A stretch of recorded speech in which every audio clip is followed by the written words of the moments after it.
একমাত্র নিদর্শন চর্যাপদ। চর্যাপদকে নিয়ে এই তথ্য কয়টা খুব ইম্পর্টেন্ট। এখানে আমি যেই কয়টা তথ্য লিখছি ভাই, এইটা সকল কম্পিটিটিভ এক্সামে আসে। যদি প্রশ্ন হয় বাংলা সাহিত্যের প্রথম গ্রন্থের নাম কি, হবে চর্যাপদ। বাংলা সাহিত্যের প্রথম গ্রন্থের নাম কি? চর্যাপদ। যদি বলা হয় বাংলা সাহিত্যের সর্বপ্রাচীন নিদর্শনের নাম কি, হবে চর্যাপদ। যদি বলা হয় প্রাচীন যুগের একমাত্র নিদর্শন, প্রাচীন যুগের একটাই মাত্র নিদর্শন আছে, কি হবে? চর্যাপদ। এবং এটা কি ছিল ভাইয়া? চর্যাপদটা ছিল মূলত সহজিয়া বৌদ্ধ ধর্মাবলম্বীদের সাহিত্য। বৌদ্ধ ধর্মাবলম্বীদের ভিতরে একটি ভাগ আছে সহজিয়া ভাগ, লিবারাল যারা, তাদের এটা কি ছিল? ধর্মীয় সাহিত্য ছিল, ধর্মাবলম্বীদের ধর্মীয় সাহিত্য ছিল। আচ্ছা, তারপরে ভাইয়া এইটা হচ্ছে কবে আবিষ্কৃত হয়? 1907 সালে হরপ্রসাদ শাস্ত্রী নেপালের জাদুঘর থেকে, সরি নেপালের রাজকীয় লাইব্রেরি, যেটা রয়্যাল লাইব্রেরি আছে, সেই রয়্যাল লাইব্রেরি থেকে এই চর্যাপদকে 1907 সালে হরপ্রসাদ শাস্ত্রী নেপালের রয়্যাল লাইব্রেরি থেকে আবিষ্কার করেন। এরপরে আসেন চর্যাপদকে নিয়ে আমরা কিছু গুরুত্বপূর্ণ তথ্য একটু দেখে নেই ভাইয়া। আচ্ছা, এটা হলো চর্যাপদ, চর্যাপদের গুরুত্বপূর্ণ কিছু তথ্য। বাংলা সাহিত্যের প্রাচীন যুগের একমাত্র নিদর্শন হলো চর্যাপদ বা চর্যাচর্য বিনিশ্চয়। তাহলে চর্যাপদের অপর নাম কি?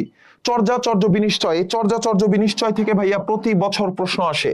তারপরে দেখেন, যদি বলে চর্যাচর্য বিনিশ্চয় অর্থ কি? চর্যা অর্থ যা কিছু আচর্য মানে করা যায়, আর চর্যা আর আচর্য যা করা যায় না। চর্যা আচর্য বিনিশ্চয় অবশ্যই করতে হবে, যা করণীয় যা করণীয় নয়, এমন বিষয়টা নিয়ে কি হয়েছে? চর্যাপদ হয়েছে। তারপরে দেখেন সহজিয়া বৌদ্ধ ধর্ম অবলম্বীদের সাধন ভজনের তত্ত্ব প্রকাশ বা ধর্মীয় গানের সংকলন কি?